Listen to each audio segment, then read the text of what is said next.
Hola, ¿qué tal? Este es nuestro 20º video y vamos a hablar sobre las funciones elementales y sus derivadas.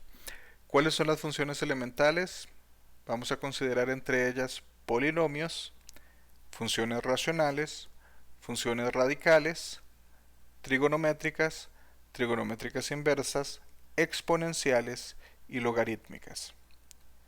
Noten que las radicales son esencialmente funciones inversas ah, de funciones polinómicas. Las trigonométricas inversas son, valga la redundancia, inversas de las funciones trigonométricas y el logaritmo es el inverso de la exponencial. Resulta que esas son justamente las que no vamos a cubrir en este video. ¿Por qué? Porque en este caso sería más sencillo para calcular esas tener el teorema de la función inversa. Es el teorema de la derivada de la función inversa que viene en el video 22. Una vez que lo tengamos, podemos calcular esto con un poco más de facilidad. Muy bien. Resulta que nosotros antes habíamos probado un teorema parecido a este. O sea, aquí estamos diciendo si r es un número real cualquiera y lo ponemos como exponente de x, entonces la derivada de x a la r es r por x a la r menos 1. Nótese, bueno, para x en r más. Entonces vamos a explicar las diferencias. Nosotros probamos esto uh, para los casos de los números enteros positivos. O sea, cuando es x a la 1, a la 2, a la 3, a la 200. En ese caso nosotros sí hicimos esa prueba. Entre las asignaciones que ustedes tienen, los ejemplos que van a ver de los compañeros dentro de no mucho, están la extensión de esto para racionales. Y ustedes me pueden decir, bueno, profe, ¿cómo hacemos para los irracionales, para poder extenderlo? Nosotros no vamos a ver todas las herramientas para hacer una demostración completamente formal de que esta extensión puede hacerse de los racionales a los reales. Pero como ustedes podrán imaginarse, viene de la idea de la densidad de los números racionales en los reales. Pero en este momento les voy a decir, confíen en mí, podemos hacer esto. Ahora, ¿por qué nos sirve esto? Porque resulta que si pensamos solo en enteros positivos como exponentes, nosotros podemos hacer este cálculo.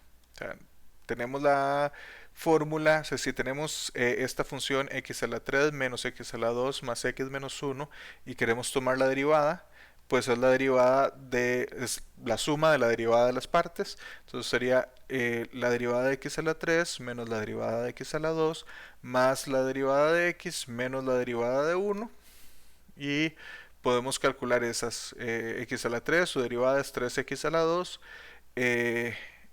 x a la 2 es 2x y aquí hay un pequeño error, esta debería ser un menos, me disculpo por ese error. Ahora, ¿qué sucede si nosotros tomamos esta función racional x entre x cuadrado más 1? Bueno, aplicamos la fórmula que tenemos, que es 1 más x cuadrado, x entre x cuadrado más 1 o x entre 1 más x cuadrado, da lo mismo.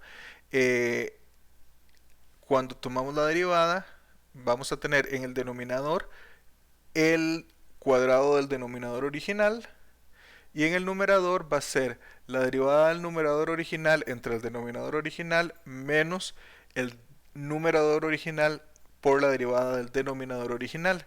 Es decir, la derivada de x por x cuadrado más 1 menos x por la derivada de x cuadrado más 1. Y una vez que tomamos la simplificación de esto, nos queda 1 menos x cuadrado entre 1 más x cuadrado al cuadrado. Dijimos que los siguientes son las funciones trigonométricas y la primera función trigonométrica que usualmente consideramos es el seno. Podríamos pensar en algunas otras herramientas para usar. Muchos de ustedes han llevado cursos más aplicados de cálculo. MA1001, MA1210, o quizá algunos de ustedes pudieron haber llevado algo de cálculo en los últimos años de colegio y conocen quizá las expansiones de Taylor. Sin embargo, este es un curso más formal y como no hemos hecho la deducción de las fórmulas de las series de Taylor, no nos vamos a ir por ahí. Eso sería bastante más laborioso, mientras que en un curso aplicado nada más le dicen confíen en mí que esto es que esto se puede hacer. Nosotros en ese caso tendríamos que probarlo. Sin embargo, a este momento tenemos la definición. Podemos decir, bueno, el límite cuando h tiende a 0 de seno de x más h menos seno de x entre h. Esa es la derivada del seno de x. Y para el seno de x más h, el seno de una suma, tenemos una fórmula. Entonces aplicamos la fórmula. El seno de x más h es seno de x coseno de h más coseno de x seno de h. Tenemos todavía el menos seno de x. Lo que vamos a tomar es el primer y el último término, los agrupamos y los separamos del término del medio. Y nos va a quedar esto. En el primero y último término tenemos seno de x en común y lo podemos factorizar y nos queda coseno de x, coseno de h menos 1 entre h. Del segundo, coseno de x por seno de h entre h. Vean que ni el seno de x ni el coseno de x dependen de h. Son funciones de x, pero con respecto a h son constantes. Entonces podemos nada más sacarlos del límite. ¿Y qué sucede? Coseno de h menos 1 entre h cuando h va para 0, nosotros habíamos visto que ese límite era 0. Y seno de h entre h cuando h va para 0, habíamos visto que ese término, que ese límite era 1. Entonces nos queda que la derivada sería seno de x por 0 más coseno de x por 1, lo cual es coseno de x. La derivada del seno de x es coseno de x. Muy bien. ¿Qué sucede si nosotros tomamos coseno de x? Podríamos quizás, si tuviésemos la regla de la cadena, que es el próximo video, pensar qué sucede si nosotros expresamos coseno de x como seno de x menos pi medios y trabajar a partir de ahí, pero eso, como les dije, no tenemos todavía la regla de la cadena, entonces consideremos la misma técnica que hemos usado hasta el momento, que es coseno de x más h menos coseno de x entre h, la definición. Y nuevamente, para el coseno de x más h tenemos una fórmula. Coseno de x más h es coseno de x, coseno de h, menos seno de x, seno de h. El signo está correcto, es un menos. Y después nos queda el menos coseno de x. Hacemos exactamente lo mismo, agrupamos el primer y el último término que tienen coseno de x en común y tomamos el término del medio. En este caso, vean que este menos es el que nos da este menos de acá. Hay que fijarse en los signos. Y hacemos lo mismo. Coseno de x y seno de x, ninguno de los dos depende de la variable del límite, ninguno de los dos depende de h. Entonces podemos sencillamente factorizarlos del límite. Y por el otro lado nos queda coseno de h menos 1 entre h, que ya sabemos que ese es 0, y nos queda seno de h entre h, que ese ya sabemos que es 1, entonces nos queda coseno de x por 0, menos seno de x por 1, que es lo mismo que menos seno de x. La derivada del coseno de x es menos seno de x. Tengan en cuenta esa diferencia, el seno va al coseno, pero el coseno va al menos seno. Ahora bien, veamos qué sucede con la siguiente función que se nos puede ocurrir, que es la tangente. En este caso podríamos quizá intentar hacer lo mismo, hacerlo por definición y usar la fórmula de la tangente de la suma, pero esa, si ustedes recuerdan, tiene una expresión un poco más complicada. Tendríamos algo así como que la tangente de x más h es tangente de x más tangente de h entre 1 menos tangente de x por tangente de h, y se vuelve un poco más complejo. Entonces por el momento no consideremos esto, consideremos más bien ver la tangente como la tangente de x como el cociente entre el seno de x y el coseno de x. ¿Por qué? Porque tenemos la derivada del seno, tenemos la derivada del coseno y sabemos la fórmula para las derivadas de cocientes. Entonces, la derivada de un cociente, ¿qué es? Es, en el cociente vamos a tener el cuadrado del cociente de la función original y en el numerador vamos a tener la derivada del numerador menos, por el denominador menos el numerador por la derivada del denominador. Seno de x' es coseno de x, coseno de x' es menos seno de x, entonces sustituimos eso en la fórmula que teníamos, entonces nos va a quedar coseno de x por coseno de x, menos por menos es más, seno de x por seno de x, nos queda coseno cuadrado de x más seno cuadrado de x en el numerador y en el denominador coseno cuadrado de x. En el numerador espero que recuerden la fórmula trigonométrica pitagórica, coseno cuadrado más seno cuadrado es 1.